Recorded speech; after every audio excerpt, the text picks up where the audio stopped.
plan for today's adventure. Ayun po, pupunta tayo ng Basilica de Santo Niño Church. Ayan, dasal lang kami kasi nung nag-city tour kami, dumaan lang kami, saglit lang. So, eto, ngayon, makikinig kami ng misa and then, pupunta sa Santo Niño Chapel. Tapos, bibili na ng pasalubong dahil yun nga, uwi na kami. Pero hindi ko promise na mag-video ko sa church kasi, ayun nga, ayoko. Masyado kasing sacred yung place. So, kung meron man, tahapyaw lang. And then, bibili kami ng pasalubong sa Tabuan Market. Kasi mas mura yung dried mango doon. 75 pesos lang.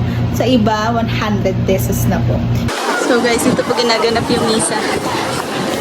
Yan. Tapos na po. Hindi po doon sa loob ng church. Yan guys, nakapila na kami. Papunta doon sa Santo Niño Chapel. And habang sa pila yan, makikita niyo yung history ng Christianity. So guys, ito po yung loob ng church. Tabi ng chapel. After namin magsimba, dito kami sa Chowking kumain ng lunch. Yung kanilang sinunod. Masarap din ang kanilang chicharam. Ang daming serving.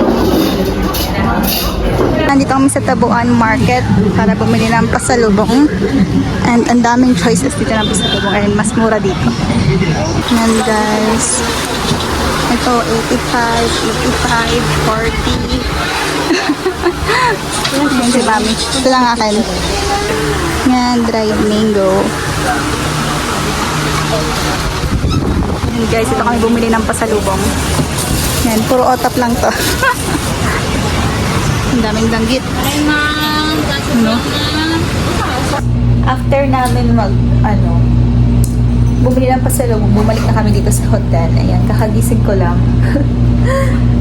And it's currently 5 p.m. Kaya naman decisionan na namin pumunta sa Pungko-Pungko sa Puente. And nung tinanong ko yung yung receptionist sa hotel, sabi 15 minutes lang daw yung Pungko-Pungko simula dito sa hotel namin.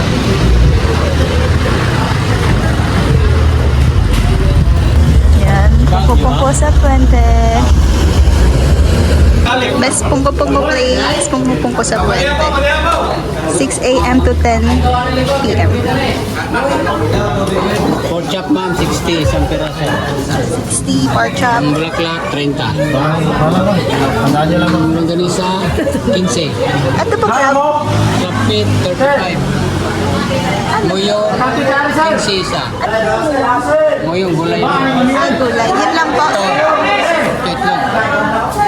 Tapig, Magkano po yan? 25. Ito po fried chicken? Ano pa ito? Magkano? 30. Yan. Pare-pareho yan. Pare-pareho yan. Pare-pareho lang daw yan. Tayo. So, ito Puso. 50 pesos na. Yan, dito talaga ako tumabis na nagcha-chop-chop. Yan, itong kinuha ko, isang pork chop, isang bulaklak, isang Shanghai, isang crab. And ito yung kanilang sauce supa. And 1 puso. Gusto ni Mami dito kumain, kaya ayan, pumunta kami dito. Pagkakaguluhan kanila dito. So, tikman natin yung pork chop.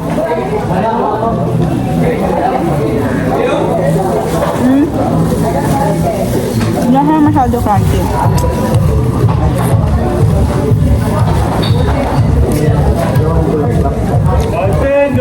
Ay, pwede mo lang ako. Ito? Nakasang ko na eh. Medyo matigas na yung pork chop. Pork chop din sila. Meron.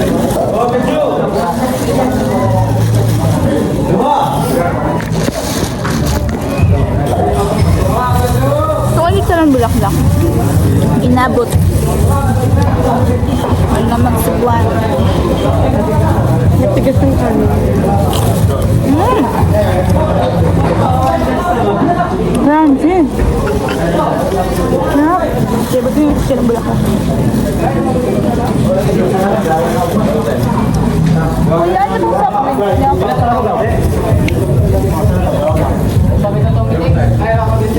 Naman natin ito.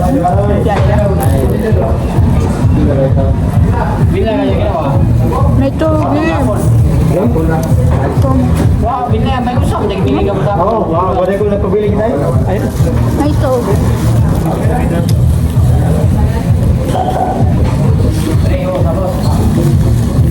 Alalay lang dahil baka matsugi. Kuya, ano pa sa mga? Matinjo lang tayo, ma'am. Dalawa po. Duha, matinjo! Ay, taray. Tayo, ma'am. May onion.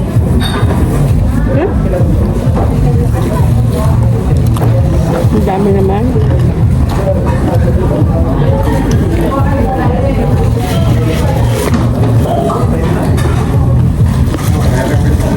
Nandun na pala ito kag mo yung. Kung magkano kaya? Kaya naman bili natin siya. Kami minda ron. Ako ba? Kaman. Waka, andam? Ang laking gera. May kilamim na yun.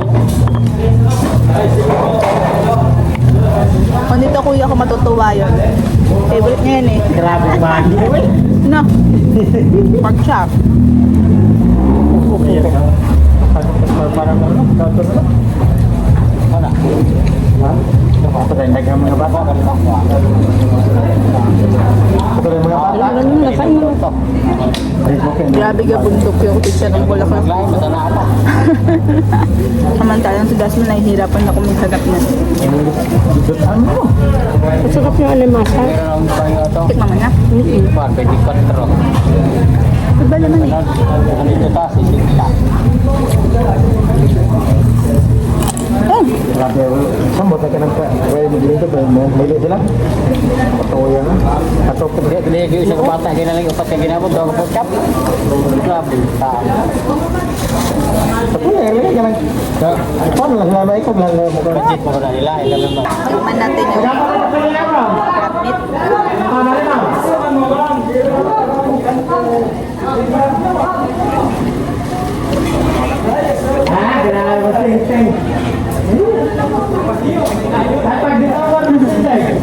Kakaiba, no? Baka naman, kakaiba niya. Ayoko na.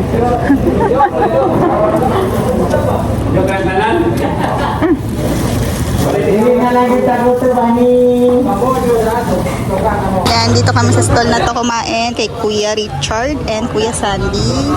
Yan. Ito binubuhay ng pamilya ko man. Dapat na. Bigay kayo ng, ano yan? Pongkan. Pongkan. Pongkan dito sa may pungko-pungko sa pananapin niya si Kuya. Pwede daw utang sa kanya. Gcash or Louvillier na lang daw. Tapos na kami kumain. Naka 300 lang kami. And,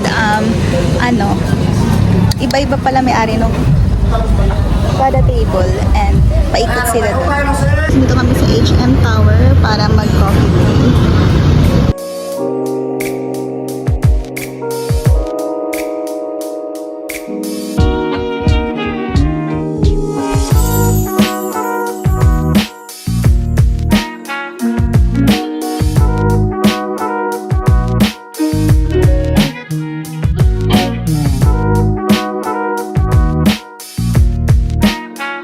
Yan ang walang kupas na ice caramel macchiato. Ay, walang label ng kanilang cup.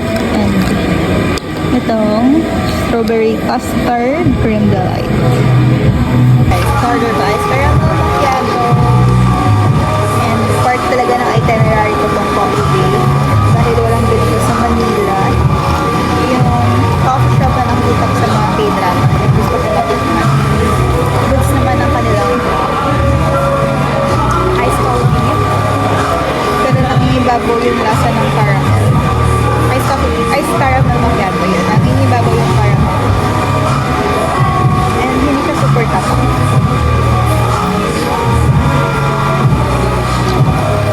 And bet ko siya. Kasi gusto ko mas pag-release. For 25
naman kami dito sa IT Park.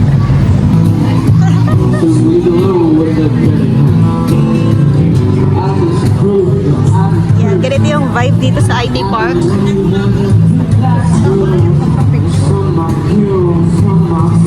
Picture daw siya. Tapos na nga magkape and naglalakad-lakad ako dito sa IT Park. Para siyang alamang vibes. Dami. Yan, ganda dito.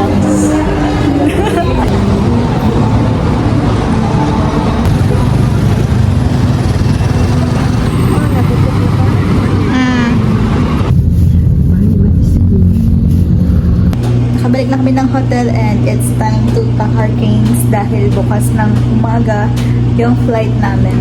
7:30 AM bubukas yung boarding gate, so mga 5 dapat nakalis na kami dito. So ang problema po namin, para namin pagkakasyahin sa bag namin yung mga binili naming pasalubong. Hindi naman siya ganun kadami pero malalaki kasi. Good morning guys! Uwi on time. Yan o.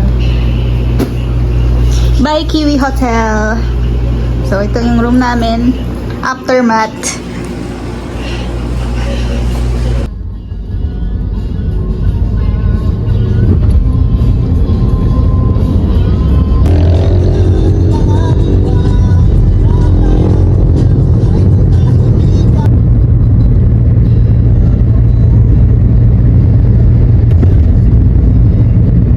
Yan, ito na kami sa airport.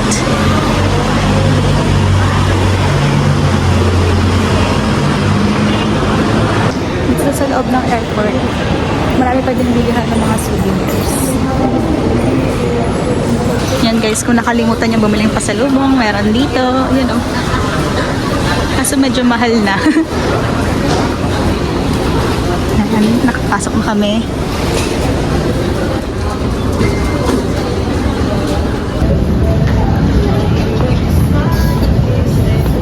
Kapag nakapasok na ng boarding gate, marami din kainan dito. Yun o. So guys, taray dito. Ikaw na mismo yung mag-scan ng QR code. And hindi nakakataranta yung pag-check-in. Hindi ka tulad sa Manila na kailangan mo magmadali. Yan guys, dito na kami sa boarding gate. Ano? Gate number 2, waiting for our flight. Yan guys, bago ko tapusin itong vlog na to, daghang salamat sa mga Cebuano na tumulong sa amin, sa mga nagpagtanungan namin. Thank you po. And I can say based on my experience, Cebu is one of the safest destination to travel in the Philippines. Tutulungan na nila sa abot ng nilang makakaya talaga. And kapag nagtanong ka, sagutin din nila. And yun, ang downside lang hindi kasi kadalasan sa kanila is yun, Cebuano, dialect. Yan, medyo mabigat yan. Check-in natin yan. Free check-in.